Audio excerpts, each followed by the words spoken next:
Leaders in the Mahoning Valley discuss how to use funds awarded by the American Rescue Plan. A historic building in Warren is awarded funds for restoration, and we sit down to talk with a U.S. Navy veteran in our Salute to Veterans coverage. This is the Daily Buzz.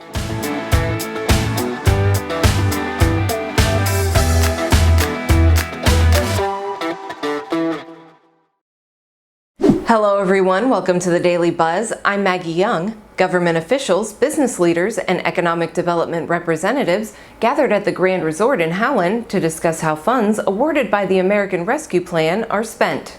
At the meeting held yesterday and led by the Youngstown Warren Regional Chamber, much of the discussion focused on using the funds for utility infrastructure, workforce development, small business loans, brownfield remediation, and the expansion of internet access. Guy Coviello, the Chamber's president and CEO, says a second summit will likely convene in a couple of months. A historic apartment building in Warren will soon get a new lease on life, thanks to funds awarded by the Ohio Development Services Agency.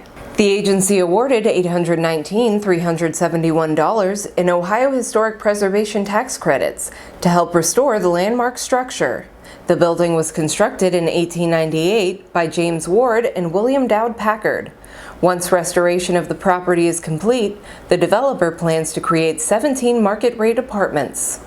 Today, in the second installment of a three-part video series as part of our Salute to Veterans coverage, we sit down with Daniel Rossi, who served 13 months in the U.S. Navy. While most of his service was during peacetime, he says the time he spent serving during the war was enough to give him a new perspective. When I was in Japan, before the war with Japan ended, we were slated to drive American troops in the LCT, which is a landing craft for the invasion of Japan, and it was predicted that we would all get killed. So, and that included me. But they dropped the bomb on Hiroshima. The war ended 8 days later. I was safe. But in retrospect, now that I look back, we killed 120,000 Japanese as a result of dropping those two bombs. Why am I critical? We dropped them on civilians. You can hear more from Rossi in the video at businessjournaldaily.com. Youngstown State University's chemical engineering program has received a grant for research on 3D printed sensors. The grant was awarded by NASA's Marshall Space Flight Center. The research is led by Pedro Cortez, professor of materials engineering. He says research will result in customized temperature sensors capable of being integrated in aerospace engines, airplane turbines, and chemical reactors.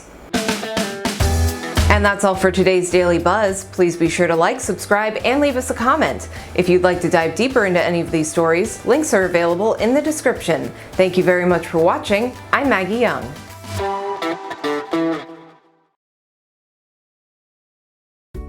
$717 Credit Union. Business services designed to meet your daily needs. Commercial loans, business deposits, merchant and payroll services. 717 Credit Union. It's knowing you were treated right every time. Thanks for watching the video. Be sure to like, subscribe, and hit that little bell for notifications. And also make sure to connect with us on Twitter, Facebook, and LinkedIn. For all of your business news, visit businessjournaldaily.com. For all of your arts and entertainment news, go to afterhoursyoungstown.com.